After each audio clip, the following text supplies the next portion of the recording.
Hello, everybody. I'm Natasha Nandini, and in the spirit of the 10th International Yoga Day, which is coming up on the 21st of June, I will be speaking to friends, colleagues, and some students, all who have been involved in some way with yoga and the subsidiary practices for at least 2 decades. I'm sure that they will have insights and experiences to share with us, and the hope is that these will help you on your own path. So today I have with me Emily Reed. Emily has been practicing yoga for over 20 years and teaching for 15 years. She has been integrating and studying Ayurveda since 2006. She is a certified Ayurvedic health counselor and supports people all over the world in all stages of life through Ayurveda health counseling as an educator and yoga teacher. She has taught yoga and Ayurveda on yoga teacher trainings in the UK and Europe since 2014. She taught at the Life Centre in London for a decade, running weekly classes, workshops, and events. Today, she lives in the Kent countryside, offering in-person sessions from her home, as well as on Zoom. Now, what's not in her bio is that she's also an avid student of Sanskrit. And the reason why I know that is that that's how we connected last year at our exam. Emily, thank you so much for joining me today. Oh, Are you in Kent now? You must be in Kent. yes, and thank you, Natasha, and just yeah. Well, it's always a pleasure to have conversations, and I always enjoy bantering with you, whether it's about the more mundane or going right into these teachings and these practices. I enjoy Yeah, that. And when I spoke to you last week about talking together, you sort of knew immediately what you wanted to talk about, and it was really about the noise that's out there right now. I mean, if I go back to the 90s when I first started, because I was thinking about this earlier today, I mean, I went to the Iyengar Yoga Institute in Maida Vale for the first 3 years without even considering that there was another yoga studio around. Like there yeah, was no adverts, there was nothing. You just somehow ended up there, and right, and you just carried on. So it was 3 years yeah, before I found the Life Center. right, yeah. And I mean, isn't this it's sort of chaos out there. It's just a reflection of actually everything. Whether you're looking at yoga practices or new diets or different holidays and ways to travel or whatever it might be. I mean, it's just there's so much noise, and I think that's really where our conversation started flowing, wasn't it? About how do people today actually come to yoga as well, and actually even looking at how some people might start. They're trying lots of different classes. They're going to a yoga studio today that is it's a pick and mix experience, isn't it? They can try this, they can try that, and that's great in so many ways, because it's introducing them to perhaps different styles or experiences. And people, let's be honest, everyone's coming from different places when they're going to look for a yoga class, or for whether it's Ayurveda, and they're coming in with different things. And so yes, there's an opportunity for people to I guess out of all the masses that are now going, because it's such a well-known thing, right? If we're talking about yoga specifically, people are, even if just one of them has an experience, that then they decide to inquire and go a bit deeper with it, or to sign up to a workshop, or then maybe eventually to do a course or a training or something, that it's starting to lead them on a path. And many people it won't. Many people it will just be, if it's yoga, just a physical workout, or it will be something that's a bit trendy just because their friends are doing it, or it's offered in the workplace now. So I guess what I'm saying is, there's a lot out there. It's really hard to choose what's authentic and what's going to be helpful. But I suppose not everybody's looking for a deeper journey. And there are a That's few that true. might be. Mm-hmm. That's true. Then they might not be looking for a deeper journey, but then we have the, is it yoga Mm. or is it just exercise? Mm-hmm. Maybe there are those who are looking for a deeper journey and think that that is the limit without Right. realizing that there is more. Yeah. So Yeah. the question that we were talking about was well, we were talking about discernment, Mm. and I think that it's perfect because as I was saying the other day, the goddess of wisdom and learning and music, goddess Saraswati, her vehicle is the mythical swan, Mm. whose attribute is to be able to separate milk and water, Right. which is the power of discernment. And so I suppose the question that is coming up is, how do we know what is true? Mm-hmm. Right. Well, my goodness, the lifelong journey and question. But right. I mean, discernment, and as you just very beautifully shared and reminded me, it's actually, it is our ability to judge. And it is, I suppose, in the context of today, very hard to make, to judge well, to know what is true when there is so much fluctuation around. Hmm. And perhaps this has been the journey for humankind forever. Actually, it's just sort of amped up through the millennia.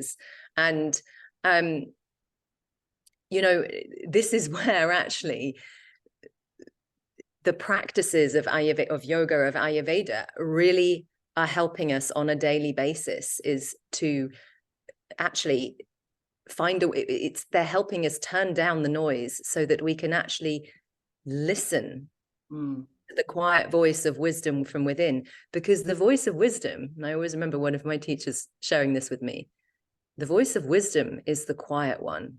It's not the voice that's shouting at you with urgency, that's get up there, you better get there first because someone else will if you don't. That is the voice of rajas, right? That word that we use in the yoga philosophies. And the voice of activity, of turbulence. And we've all had that drummed into us. Society, it's a consumer society, right? We're out there, we're programmed to consume and to grab, really. Yeah. And this is what's making, I mean, I think none of this is probably new to, I certainly know, to you, but to probably a lot of the people that listen. But this is what is making society sick. And it's, even today with the yoga, there's try this and do that and get this, and it's such a lifestyle thing that again, it's fueling so much of that, the antithesis of what it really is in its essence. And the essence is, I suppose, is to just get quiet into a place where it helps us turn down the noise so that we can listen inwardly. Yeah, and that is a practice. I mean, cultivating, let's say, intuition, for example. Like sometimes when I say to people, listen to your gut, and they're like, well, how do I even do that? And it reminds me of when I first went to an Ayurvedic practitioner, and she said, uh, only when you're hungry. And I remember I was like, oh my God, when am I hungry? Am I hungry right now? I don't even know if I'm hungry right now. It Right. took me such a long time. And she gave me some good advice. She said, wait until your tongue salivates. And Mm, so that in itself was a practice it was a small way of looking inwards. right. And then just the other day, I was like, so how else can you listen to your gut? And it's like, how do we know when we need to urinate? Right. How do we know? Mhm. Yes, because we've been doing it for so long, but we didn't know in the beginning. Right. So it's Right. practice. Right.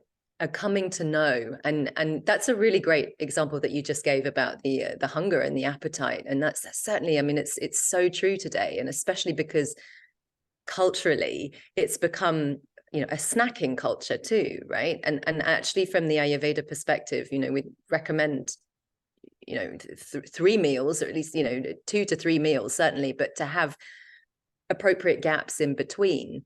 So we talk about, I'm just going to share this here about Agni, right? Which is the what we call the digestive intelligence in the body. And it's not just digesting food. It's to do with how we're digesting emotions and life, but also the noise, right? The noise of what we're experiencing, how we're digesting the impressions of things that are going on around us. And the way in which Ayurveda would say you take care of your Agni, it's going to help you with that discerning process. Okay, it's because we're digesting the noise. We're able to do something with it and to move that energy through us. Because we always want to have energy just kind of moving, whether that's from a yoga or Ayurveda perspective. If you think that we're all sort of channels, we always want energy to be steadily flowing, not going too fast and not getting stuck. At a physical level, energy getting stuck would be constipation. Energy going too fast might be diarrhea, or right.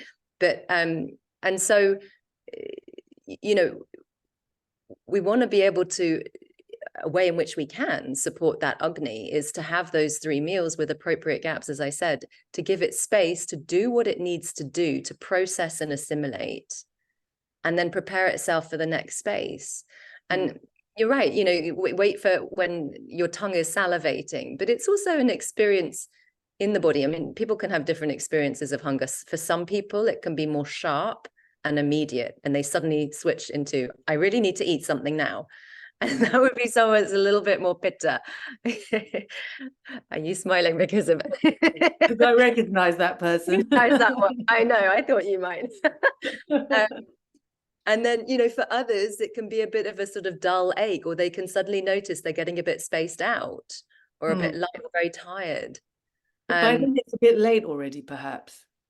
Yeah, it can be, but sometimes the sort of spaciness will be some of the vata, which is why they need to remember. Yeah, so more vata types in Ayurveda, it's the air and ether elements. When someone has a bit more air and ether in their natural constitution, they are really people that certainly could do with having 3 measured meals for anchoring, but they're also the type of person that might tend to forget to eat because they're getting carried away with other things that are going on. But yeah, I mean, a simple thing. You see, I think one of the things that it comes back to, how do we know what is true? What is true are the things that teach us to go back inside. And we know that from all of the ancient philosophies and teachings. The more that we're lured out, it's creating more of the disorder and the disturbance. And so it is, whatever practices that you're doing, even just something simple, which is literally turn down the noise in your house or in your day. If you find, and I have, a number of clients, someone I just saw the other week has to be in the home with noise on, radio, or the sound of a podcast, and these could be good things that they're listening to. But the idea is just practice being without noise. Just be with silence. Okay, maybe you've got traffic outside or there's something, but to practice being with silence is so important and so actually precious. Yes. Because it's something we're not able to really receive much of. It's true. But I mean, people who maybe do not have a practice as such yet may find that difficult to, I just go back to remembering when in the early days, like me trying to do a self-practice, I could go to 2 classes a day, but to get on my mat by myself, I would go towards it and step over it. It was just too scary. There was some block that was just not allowing me to be by myself. And so for someone who may not have a practice, to be without noise can be quite daunting. Right. So Yeah. maybe we could look at a few easy ways that somebody could approach this. Right. And actually, when I was saying, just to be clear, but it was just to practice, even if it's just giving yourself 5 minutes of not putting something on or just seeing what it's like for 5 minutes, that would be a place to start, right? Yeah. And so I'm not saying don't have any noise and don't, because that also wouldn't be realistic. But another one, another one is the phone, Mm. right?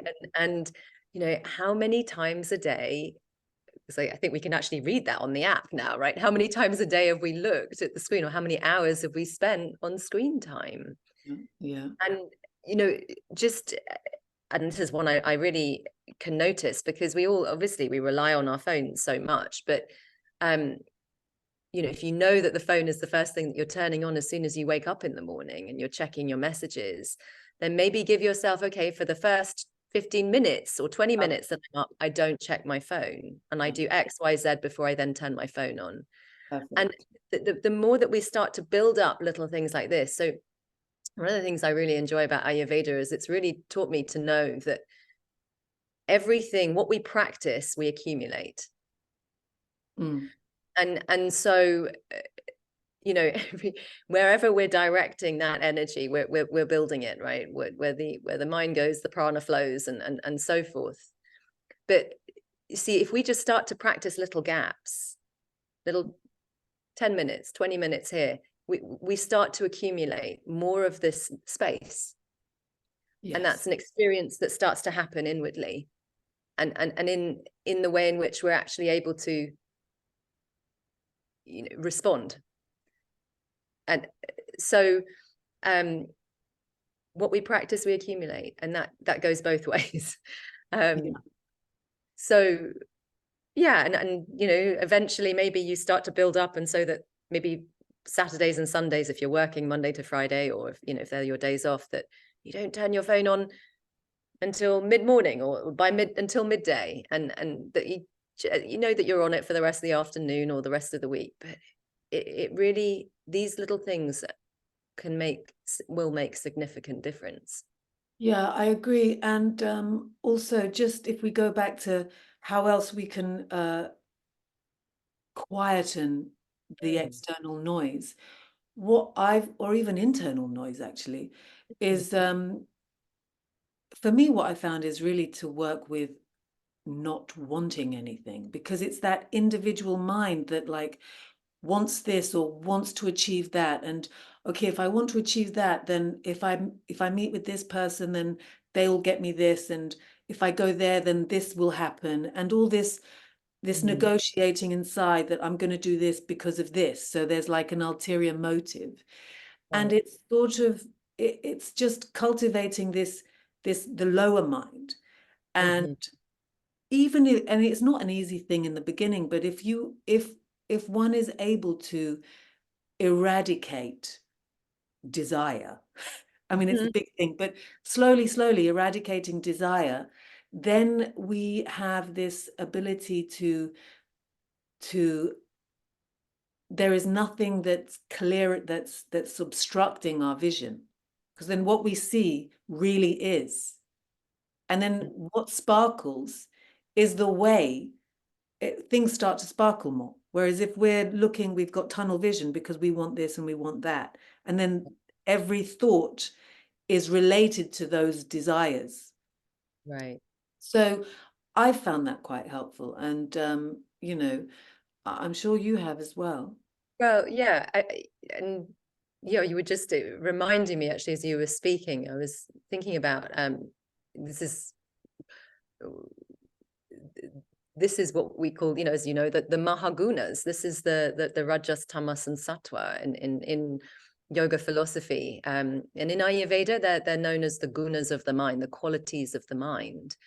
um and Can I just ask you to, perhaps for those who might not be familiar, just give a short description of that?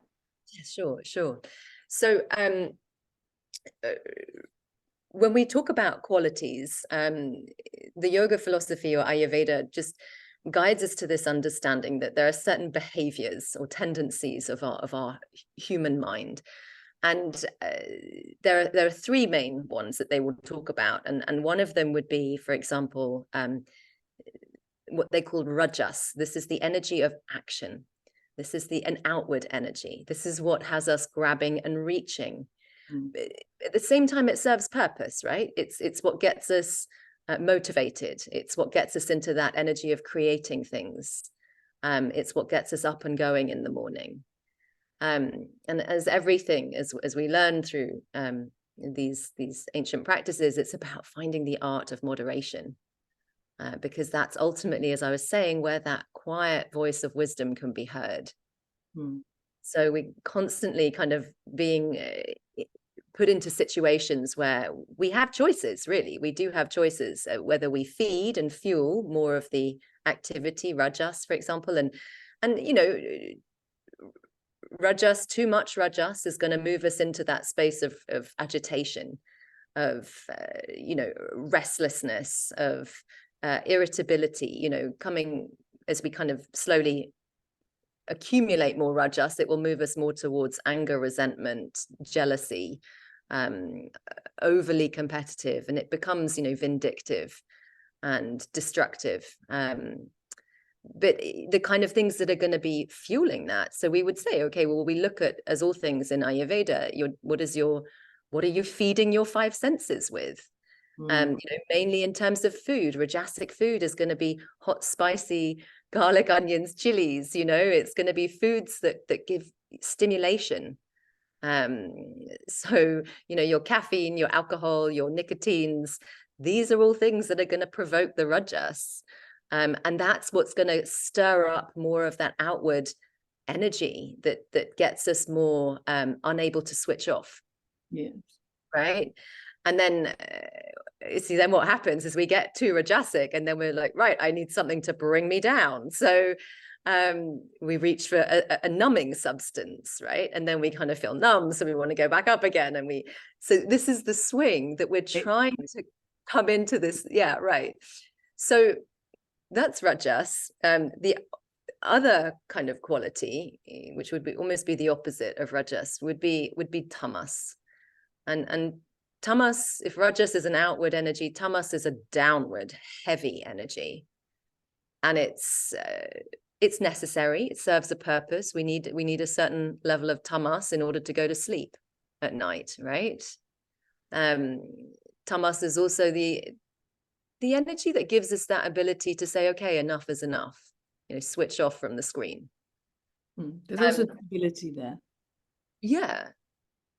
Stability. Yes, exactly. And but too much of it, and we start, you know, if we're doing too much tamasic things that are feeding tamas, we're going to start to feel more heavy, more stuck, lacking enthusiasm, depressed, just inwardly slumped. And we start to get lazy. We get more materialistic. We get quite stuck with things. We want to kind of slightly hoard as well. And you know, down the line, if you accumulate more tamas, it starts to become actually more destructive than the rajas.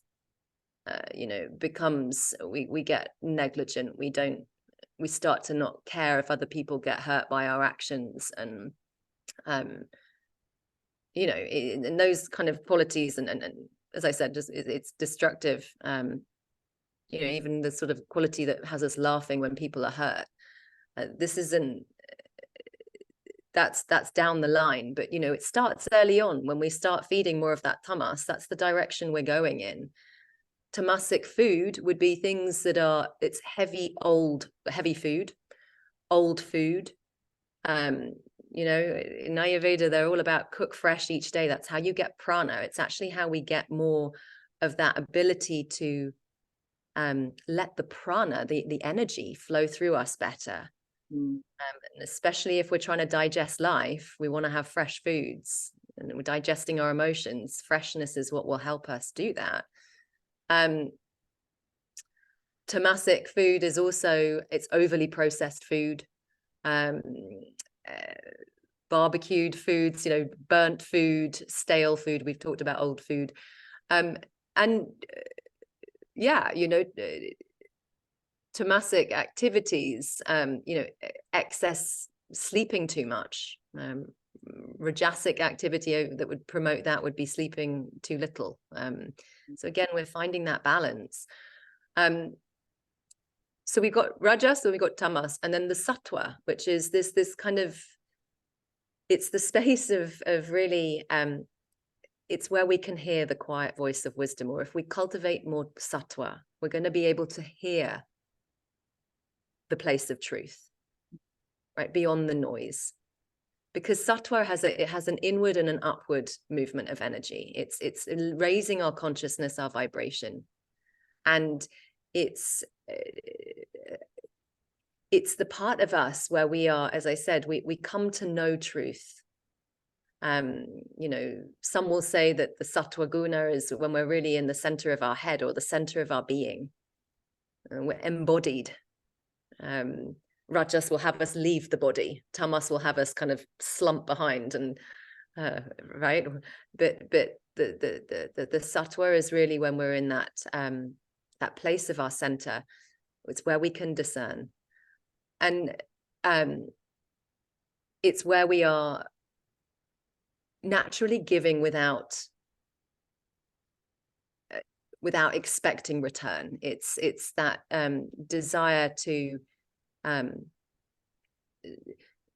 serve, but also, as I said, without the expectation. And it's our purity, and it's our gentleness, and it's our kindness, and it's really that being that we all are, like beyond the physical body or symptoms that we have, beyond the noise of the mind, beyond the attachments or the hang-ups that we have. And so the kind of things that are going to cultivate more sattva, you know, as I said, fresh cooked foods, right? Foods, and Ayurveda and yoga talk about the sattvic kind of foods that we can have, but it would certainly be foods that are more vegetarian, right? You know, but things, for example, like fresh dates and raw cow milk and these sorts of things were traditionally part of what was sattvic, and rice and fresh vegetables, you know, seasonal veg.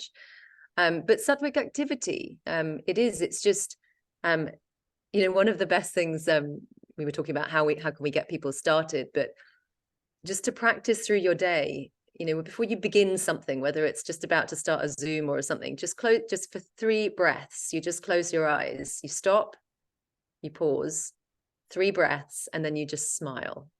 And then you carry on with whatever it is you're doing. That's lovely. And yeah, I like that one, because it just feels like it, you know, you just get into the car and it's just, okay, I've just got these 3 breaths, smile, even if there's loads of noise around. Yeah, it's something that everyone can do. That's a beautiful thing. And if you forget, it doesn't matter, because you can do it next time. Right. You know, Right. it doesn't matter if you forget. The thing is to also not fall into the trap of getting annoyed that we forget to do these things, but just to know that we've got the next moment to do that. Right. And that's the thing. It's what's the next thing can I do to turn it around? Right. What's the one next thing I can do? So that breath, that's it.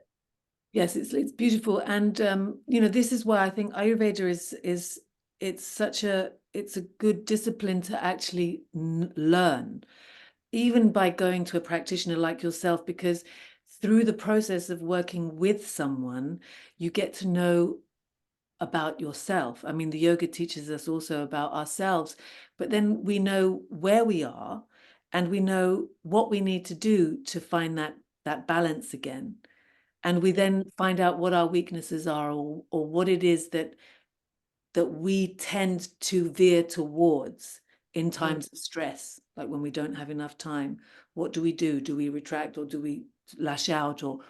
And then once we know what our weaknesses are, we can start to stand guard, or prepare, you know, it's like have go-to remedies before the thing happens. Like I used to have road rage, and I used to, when I get to these lights, and I'm going to smile at whoever does something, and you know, then eventually it just becomes second nature.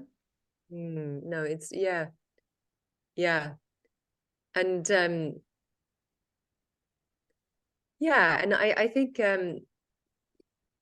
you know, all these things, it is about how we're cultivating awareness. And as you said, you know,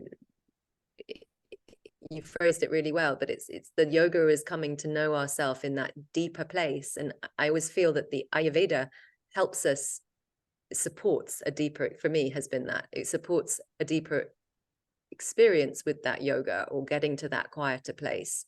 And it's also about how we are day to day and how we're moving through our day, just as much as the yoga is too, but it's comes more into the diet and into the rhythm and into um these sorts of things. But it's all seeing all parts of our being, not just as body, not just as mind, but as energy and spirit. Yes, exactly. And then I think we also need to not forget to place ourselves within the environment and also be aware of the environment. Uh, Even if we look at the three gunas, uh, what are they out there? And how can we then harmonize ourselves with where we are so Right. that there's less conflict, um, which is what we're trying to do. Um, and so, Emily, I mean, I think that's wonderful. You've given some wonderful information to people, and if anyone would like to find out more about Ayurveda, then I will put Emily's details below, and yoga, of course. And if anyone's in the Kent area and wants to visit her in person, you will also be able to do that. Emily, thank you so much. I'm going to be seeing you soon. So thank you for joining me today. And thank you everyone for listening. And I'll be back soon with some further friends and colleagues who will be sharing their insights with you. Goodbye for now.